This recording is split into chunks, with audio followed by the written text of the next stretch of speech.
Well, I was born in Miami, Florida, but my parents are both from Venezuela.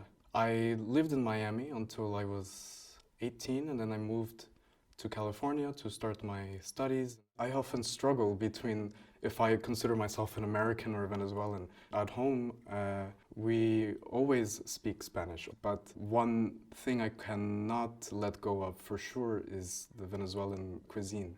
I'm not the best cook, but I try to cook as much as I can Venezuelan arepas, which is very, very traditional, made of white corn flour, sometimes a sweet yellow corn flour. They're like little pockets where you can put anything you like inside, whether it's avocado with chicken or shredded beef with plantains and queso fresco, fresh cheese. So I can't say whether I'm Venezuelan or American. Very soon after I received my first cello, my parents also surprised me with my first bird.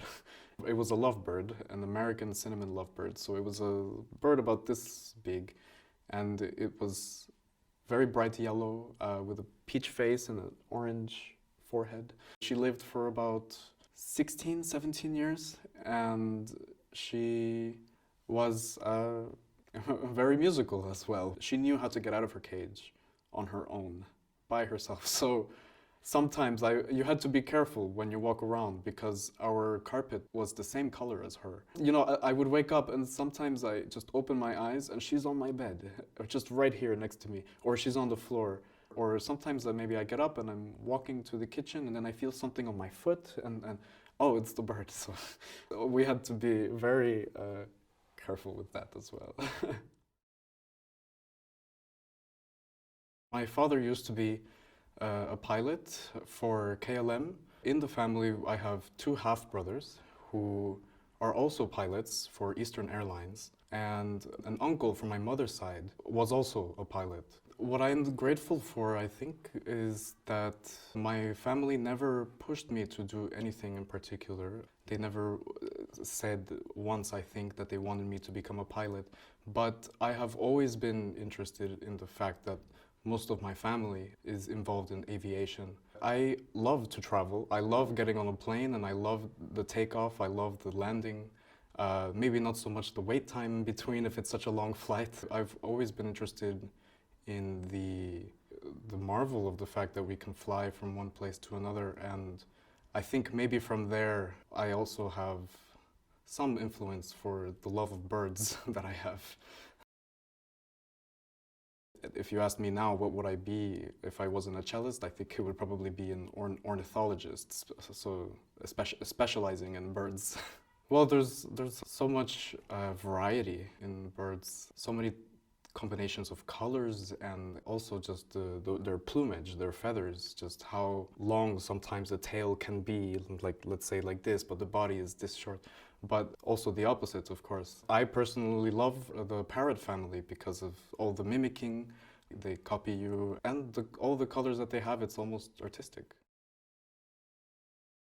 Well, I remember the first time I found out about the Kromberg Academy. I believe I was about 14 years old. I had one teacher in particular since I was 6 years old until I was 18 in Miami. And she always spoke of two teachers that are so highly respected. One of those teachers is Frans Helmerson. As I did more and more research, I came across the Kronberg Academy website one day.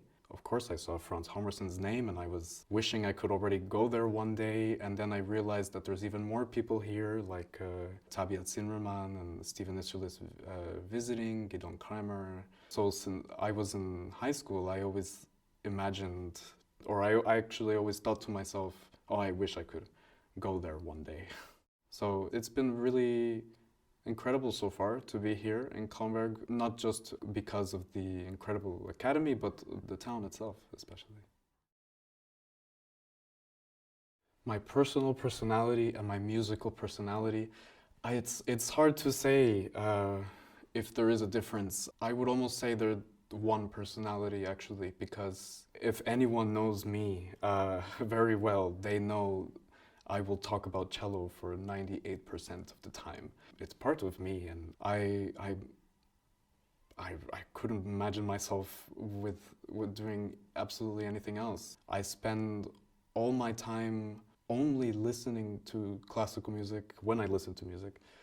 If I came back in another life, I would be a cellist again.